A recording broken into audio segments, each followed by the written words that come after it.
life update. This episode is going to be super jam-packed and juicy and personal, so buckle up, babies. And as you may know, I left my corporate sales job in April of this year to pursue all of these creative endeavors, namely this podcast and my blog, and I've got a whole bunch of other things that I do as well.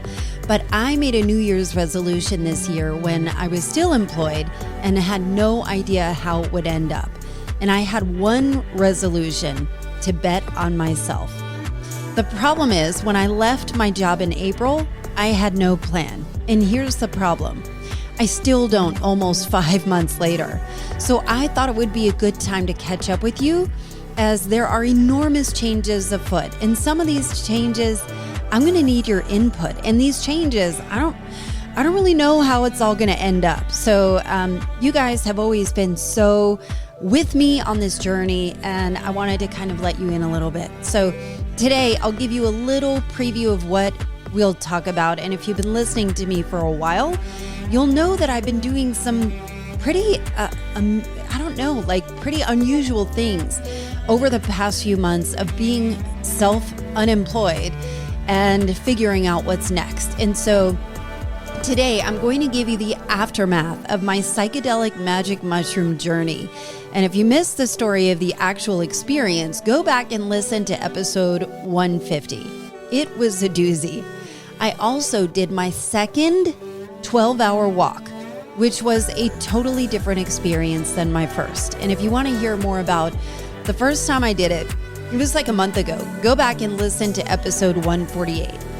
But then, the big news: this podcast is changing again. It's evolving, and I'm going to give you some real behind-the-scenes stuff as I'm learning. And what I am learning is that I can't do this all myself, and I need your help. I would love your input. So keep listening, and let's dig in, shall we? First things first, I've heard from you. I can see you leaning into my story. Corporate gal leaves job to be a dance instructor, a media figure, a podcaster, a blogger, a professional walker in nature. Maybe you're listening and cheering me on. Maybe you're considering the similarities between you and me. You've checked all the boxes. You've done what society has told you to do. You have your needs met. So why do you feel that you're itching for more? Searching for what more fulfillment could look like and seeing if you could do it too. If I can do it, maybe you could do. Or maybe you're hate listening to this and hoping I fail and go back to a traditional corporate job. That is okay with me. I appreciate the downloads. They really count. And also about a hate listening, I'm also guilty of that too. Maybe not with podcasts, but I can catch myself on Instagram cursing out people who are a little too perfect for my taste. But I digress. They're all different types, right? But I always feel like these podcast episodes and the blog post, to me, are like talking to a best friend. And to catch you up if you're a new listener, as I said, I did leave my job in April with no plan. My husband and I decided I would have a limited window to really pursue my passions and make a run at it. And I've been building this podcast for 3.5 years. I launched the blog a year ago. And I will quickly note, if you're not receiving my blog posts, go to ALLISON'S and sign up. I send them out as an email once a week. They're short, they're personal, they're thought-provoking, and always have something fun at the end. The responses I get from you week after week on these are astonishing. And while I don't know that my earnings are reflecting how you guys are responding to what I'm putting out there, but when you email me back and send me these notes, let me just say it is life affirming, and I'm very, very grateful for you. And you're sharing how it has helped you tells me you are finding some value. So thank you for that. And also, I became a rebel dance fitness instructor in 2020. So you can see I'm kind of all over the place, right? But I became a dance instructor. I had no dance experience. Back then, it was right before the pandemic. I just stumbled on a dance class that just gave me this endorphin rush and confidence. And I don't know if it was confidence. Like, I didn't know what I was doing. I'm not very coordinated even still. I just couldn't unexperience the level of joy that I felt when that happened. And I wanted more. And I just went for it. And especially it was during such a hard time in my life personally and globally during the pandemic as we all struggled. And so it's been a pillar of some sanity during some crazy times. So I'm kind of giving you a wide swath of a little background on me. And as you can probably tell, I'm multi-passionate and very skilled in certain areas like public speaking and keynotes and writing and broadcasting. I actually have a degree in broadcasting and a long career in sales and now fitness. So what the F do I do with all of this? Well, I decided to actually do nothing when I quit. Nothing. No decisions, trying to figure out what's next. How am I going to earn money? I continue to faithfully publish my podcasts and blogs on Thursdays as I've been doing and still continuing to keep that running, but I kind of kept it on autopilot. But I made a decision that I wouldn't make any decisions on my career for as long as it took to unravel all the unhealthy programming I run off of. For one, I'm totally type A. My mother pounded it in my head when I was a teenager to never rely on a man for money. Always make your own. And I proudly waved that flag my whole life and career. I earned six figures from the time I was 27 and never looked back. I only wanted more. And I prided myself on being a hard worker and working as long and as hard as I needed to do. I woke up early, worked out hard. And through all this, I dealt with body dysmorphia and disordered eating for a bit in there as well. I didn't realize how poisonous that thinking could be of trying to reach some type of ideal that if I was skinny enough, if I got rid of the baby belly that I had after my kids, then I would achieve some level of happiness. It's so weird, the twists and turns that we all take. And especially when you get to a certain age, you know, everyone's got a little mileage under their belt a little bit. And, you know, that phrase, never rely on a man for money, always make your own. I had made some mistakes along the way, of course. And when I was in my early 30s, I was so bad with money. I got caught in the trappings of making money and spending way more than I had to look good. And at that time, I was $45,000 in debt. I had to sell my house, had to sell my car. I lived in someone's basement in a townhouse with a girl that could not stand me. All my credit cards were totally maxed out, and I had screwed up majorly. And I'm the reason why I'm telling you this is because I want you to understand, or at least, you know, maybe you can relate to maybe some of the programming that maybe you got either from your family of origin, from the culture, from your friends, the people that you hung around with. And maybe you can relate to it. And at the time, I was so far in debt. I was $45,000 in debt. I was single. And I knew I didn't want to be a liability for any guy that might want to date or marry me. I had almost felt like I was not worthy of having anyone love me because I couldn't get my finances together. And I remembered the echo of my mom's urgent lesson. I think you can see where this is going. I've had a history of productivity and earning money equaling my value as a human. So without earning money or a job, was I just taking up space? Was I draining resources that I shouldn't have been entitled to without earning my keep? Not to mention, this country has some major judgments around stay-at-home moms and their value, and biases that I hold as well. So I really had to unlearn some stuff around my own parenting and role as a wife. And this is what I was trying to reprogram. Almost like my body was running on old hardware that was just plain outdated and needed new software.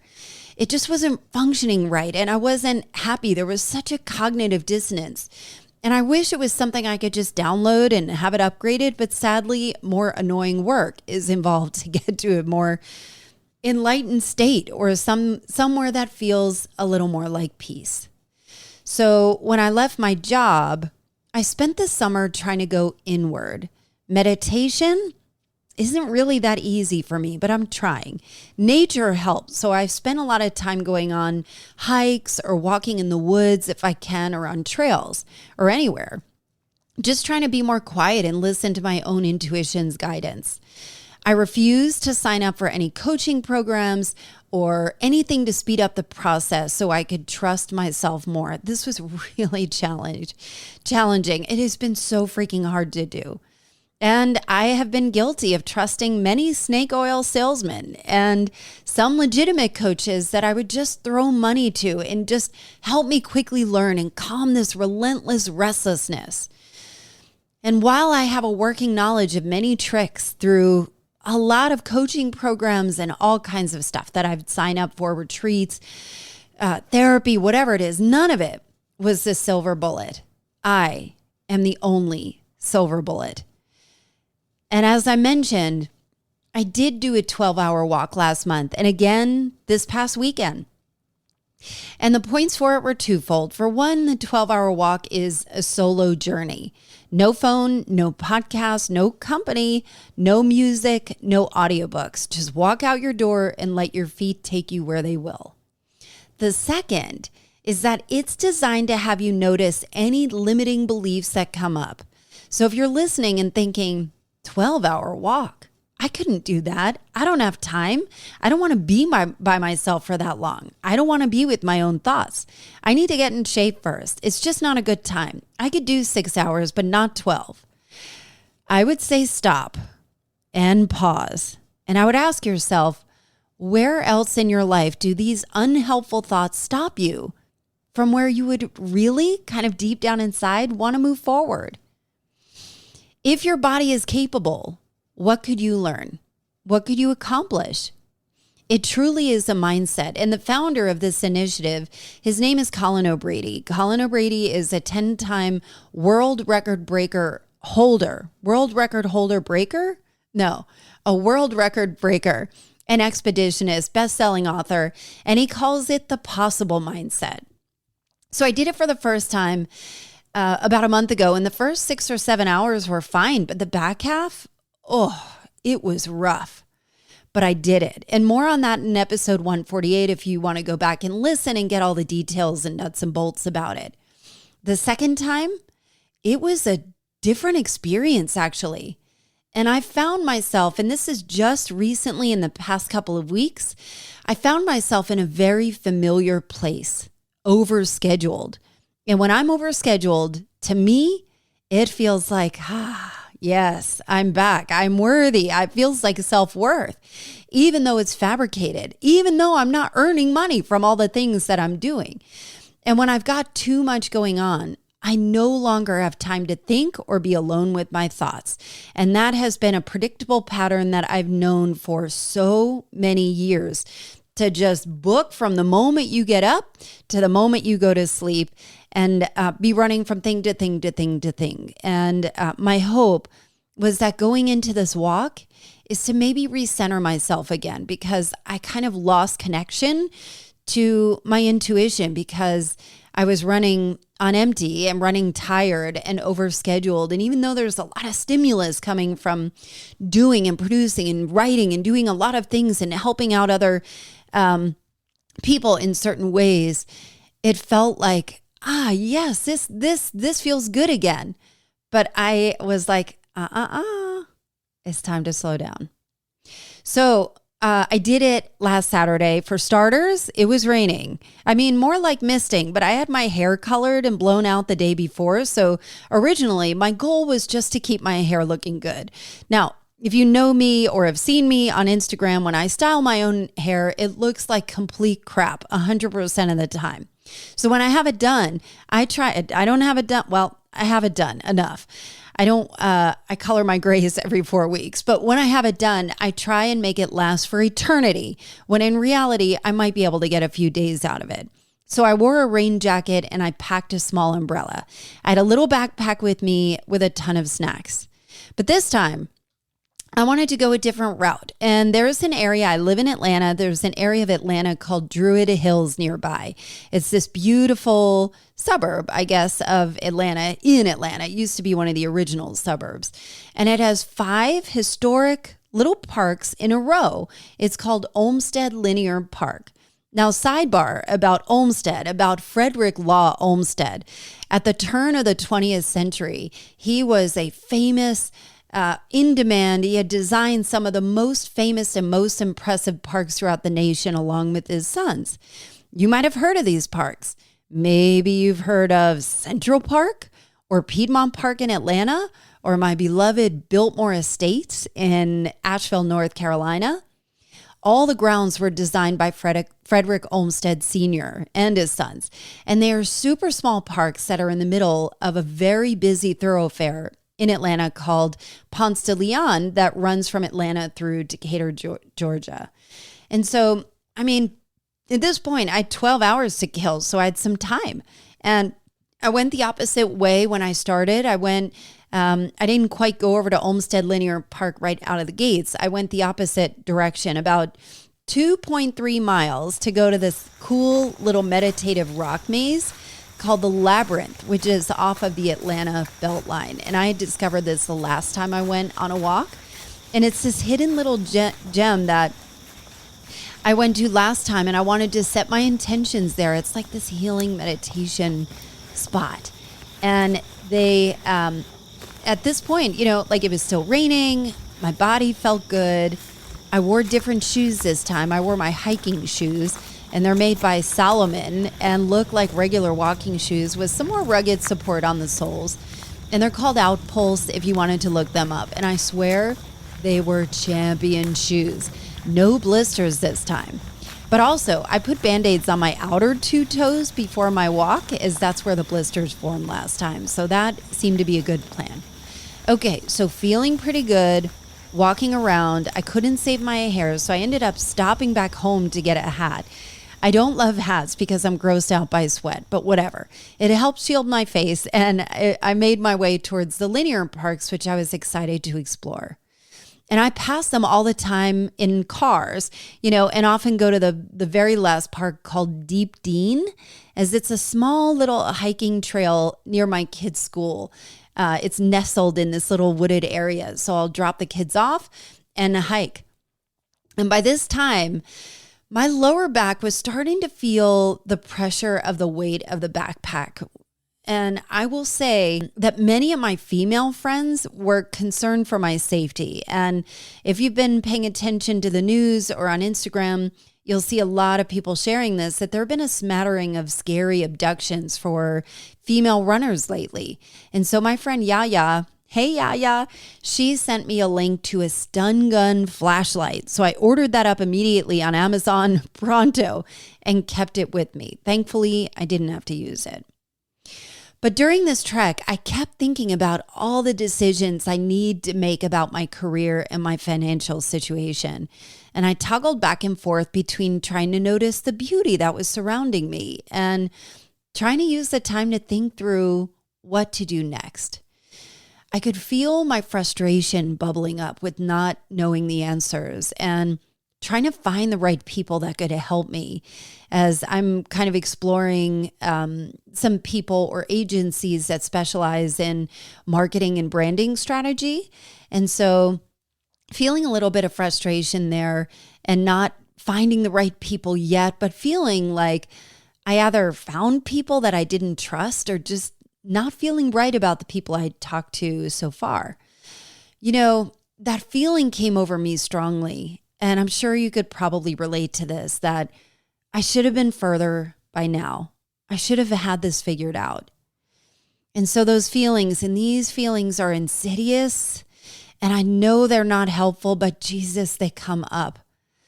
What if I screw up our family's stability? What if I jeopardize my kids' college fund or their tuition? They're both in private school. What if we run out of money? It will all be my fault if we do. It's an interesting place to be. And I've been exploring the idea of two opposing truths. And this weighed on me heavily during the walk. As much as I talk about not having a job, the truth is that my full-time job is determining my next step. And it occupies my brain 24/7. And in that case, I'm definitely focused on it. And my husband, who has truly been my greatest supporter, said to me the other night when we were lying in bed, he said, "Honey, I'm really proud of you." And I said, "For what?" He said, "I can see you're going for it. And I know that you're going to need to invest money. And while that really scares me, I know you're going to come out on top." Oh man, I needed to hear that. I'm so critical of myself. Like I'm one bad move away from ruining everything. It's a lot of pressure. And I imagine if you're listening to this and you have a career and some stability and something that you kind of like and you're used to it, you've climbed the ladder, and you're probably thinking, yeah, I bet I would feel that way if I left. It's a lot of pressure on, the rest of the family. I'm grateful that I have a partner in this because I don't know, like there are ways to do everything, right? But it's a lot of pressure and there's so much worthiness that's embedded in all of this and something I'm deeply, deeply working on in every area. So, but on the other hand, I'm really grateful.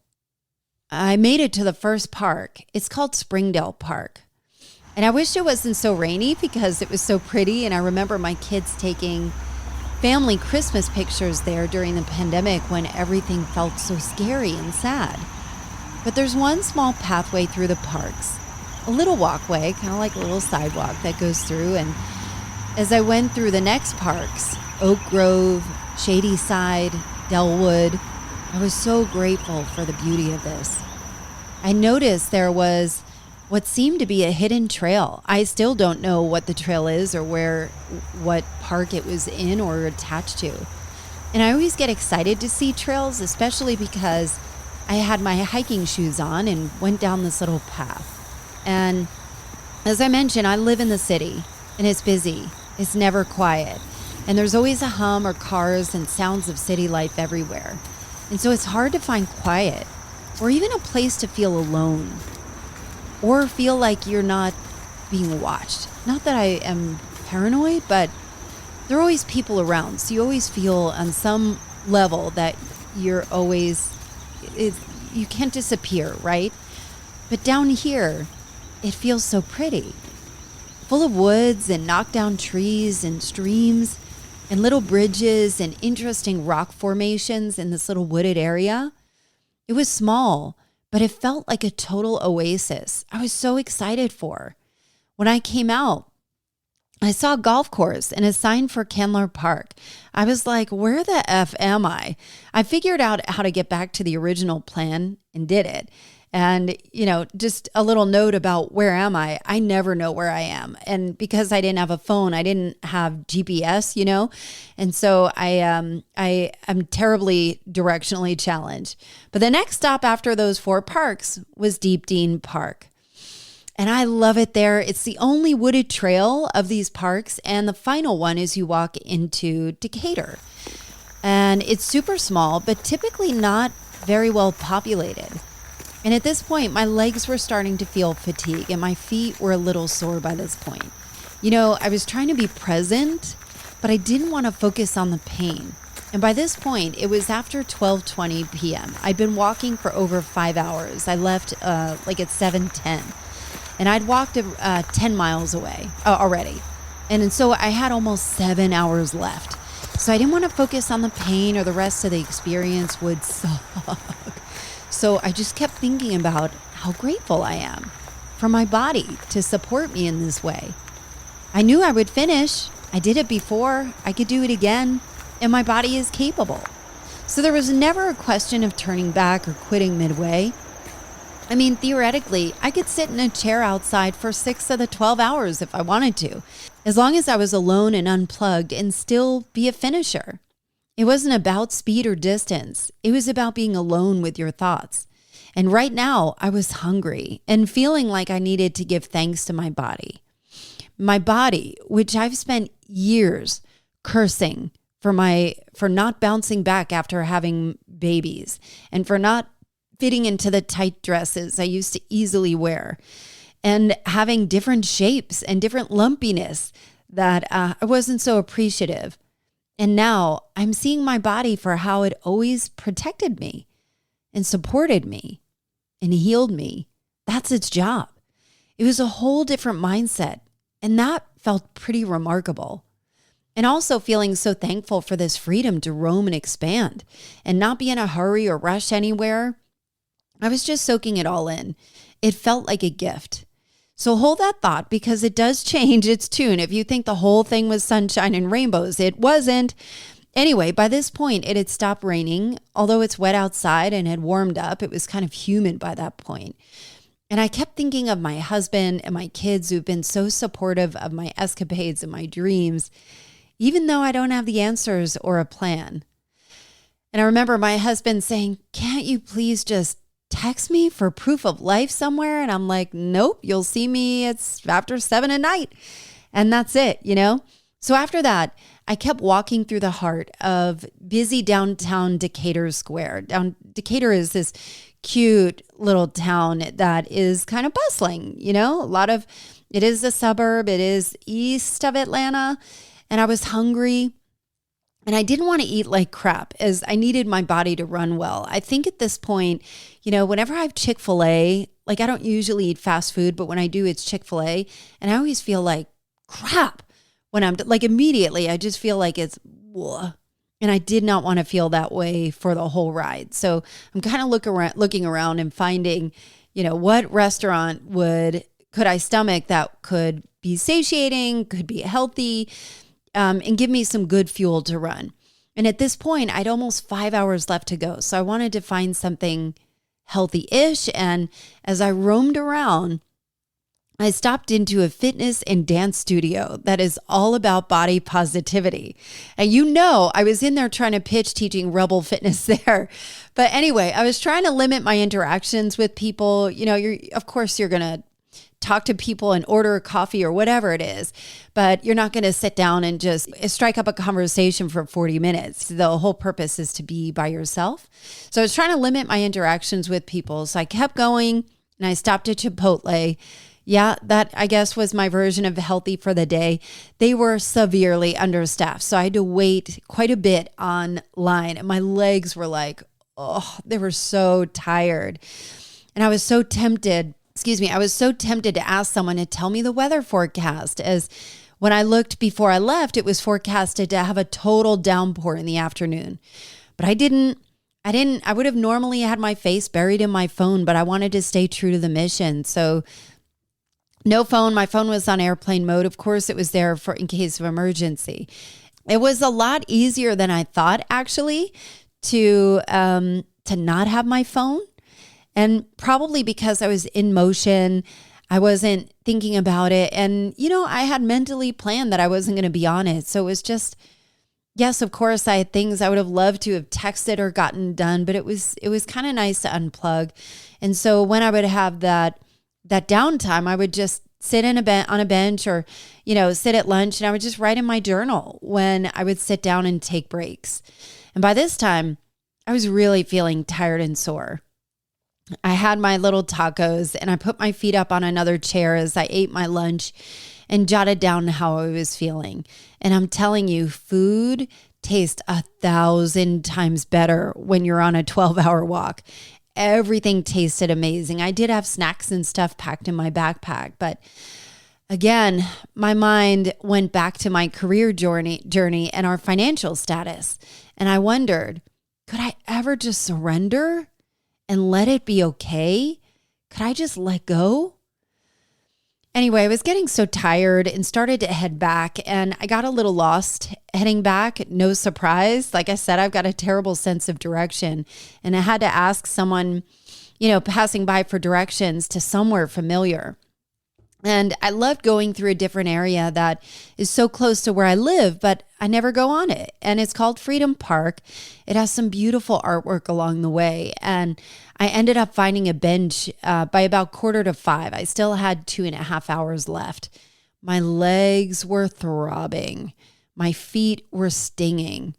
And I was so over this walk by then. And I was like, F Colin O'Brady, F this walk. This is so stupid. Why did I say yes to this? And at this point, I'm too preoccupied with the soreness of my body and my exhaustion to appreciate all the pretty trees and art. I didn't even bother taking out my phone to take pictures so I could kind of have it in a gallery of some sort of my own. And I stopped, taking pictures. I was just grumpy. But I gutted it out. I walked all the way to Little Five Points, which in Atlanta is this teeny little spot that's very eclectic and always interesting area near my house, and was just ready to ride out the rest.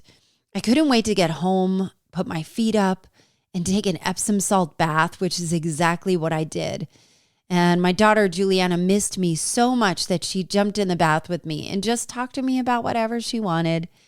And that night, I ended up sleeping for 10 straight hours, which never happens.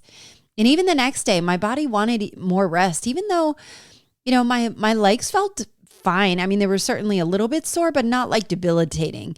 And I tried to push myself to get stuff down, and my body was like, nope. So I took a nap instead and just let it be okay to not push myself. And so many people, especially the first time, were very interested in learning about this walk. And some were inspired to do it. Like my past guests, Cindy Robinson and Janine Janot. They both went walking that same day too. And what's even more interesting are the excuses people tell you why they can't do it when you share that you're going to do a 12-hour walk. And that made me think more about why we stop ourselves in so many areas. And we'll put a pin in that when I talk about the new direction of my podcast. By the way, if you want to hear all of these episodes ad-free, sign up to be a Culture Changers supporter at patreon.com/Culture Changers. Now, I know I promised I would talk to you about the psychedelic journey aftermath as well. For the first time in my life, in August, I did a psychedelic-assisted healing ceremony along with talk therapy. And you've probably heard all of the science-based research coming out that the net benefits of psychedelics in a controlled environment paired with talk therapy are helping to reduce or eliminate depression, anxiety, OCD, panic attacks, fear of flying, alcoholism, anorexia, eating disorders. I mean, I'm not saying it's a panacea, but there's some serious evidence coming out that is so promising. So I decided to do this in a safe and controlled environment. Essentially, it was a tribal ceremony in a really beautiful healing space in Atlanta that was led by a shaman and a medicine woman with the help of some trained facilitators. Again, I would highly recommend listening to episode 150 for more detail, as I've already talked about it here already. But now during the ceremony, I got some really clear messages, which you can go back and hear about. It was so clear and vivid and kind of answered some of the questions I was asking. And what I wasn't expecting is how much has unfolded afterwards that I couldn't wait to share with you. And the shaman, the medicine woman, they said, the medicine will work for the days and weeks and months and sometimes months afterward. And I'm like, I was kind of rolling my eyes like, right, okay. Maybe not for me, but it was 100% true. So let me unpack what happened. The way they describe psilocybin or magic mushrooms is it has a dissociative effect. In other words, it separates you from your ego. They call it the ego killer. So if you imagine yourself in a jar, you can't read the label while you're in it. But the right dose of psychedelics can expand your perception in a way where not only can you see yourself, you can see the label, the jar, and everything around it in context with the greater universe. It's pretty cool. So if you've been listening for a while, I can't wait to share. I'm a little embarrassed to share this too.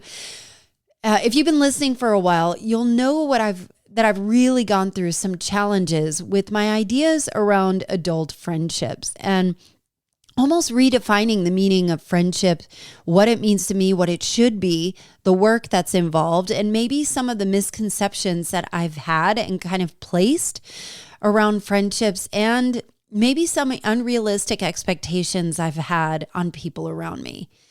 And there are certain friendships that I've had that at one point, just like all of us, we're a lot closer, and we've gone through some real stuff together.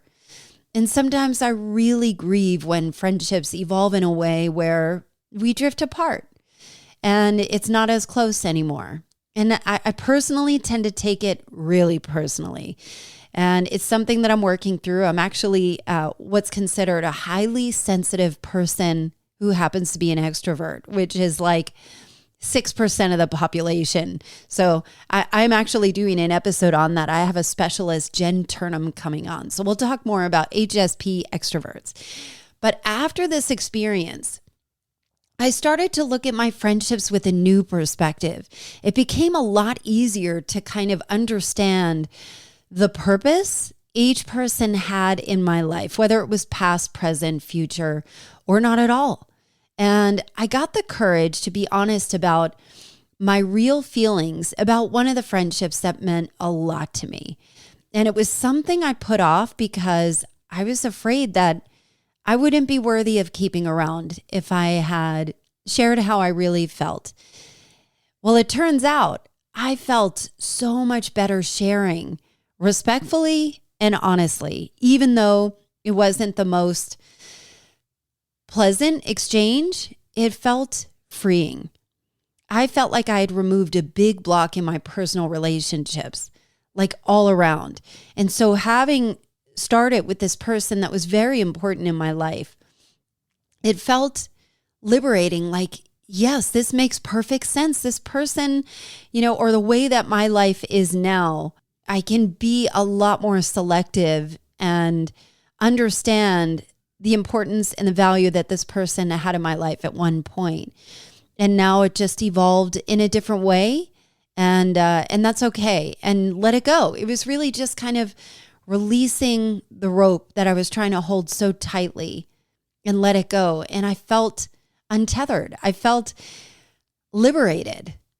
And I remembered when Megan Gillespie, who has been on my show, she is a therapist.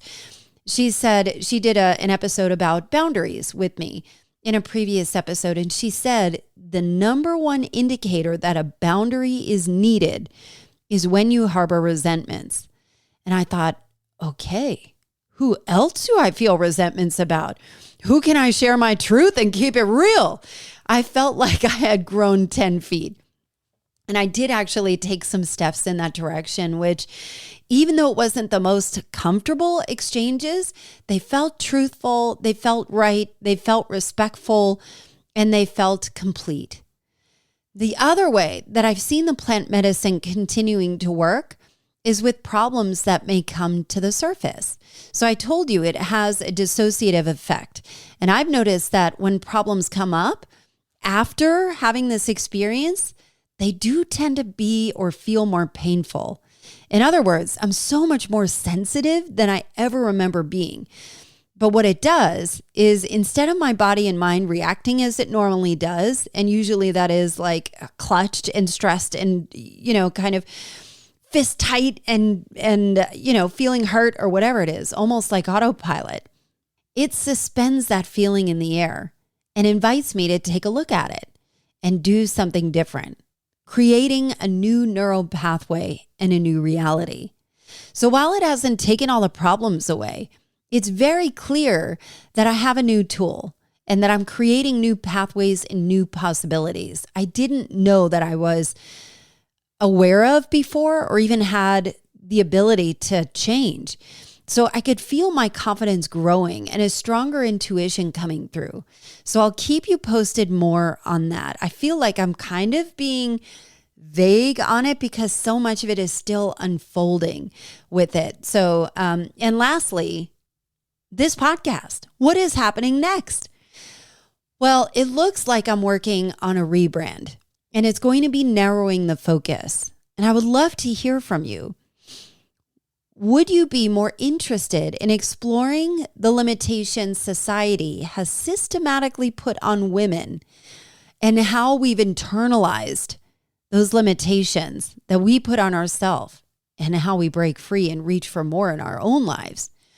Or do you want to keep hearing a personal account of my journey and an invitation to come along with me on the ride? Because it's been such an interesting perspective to go from employed to like just out there without a raft kind of thing and figuring out how to swim.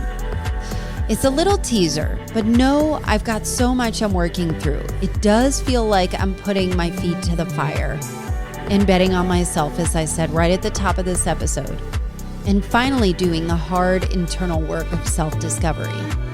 I would invite you as the listener to consider my stories today and ask yourself, what is one small step you can do today that will interrupt the predictable pattern you find yourself in? Do you feel deep down that you are made for more? Maybe that step is something tiny that opens the door for something else. Your brain is wired to expand when you try something new. Maybe that's taking a new route to work. Maybe that step is taking a walk outside at noon, or signing up for that fitness class you were afraid to take and just saying, screw it, let me just do this. Or writing your true feelings in a journal for the first time. All it takes is one tiny step, and your brain begins to open up.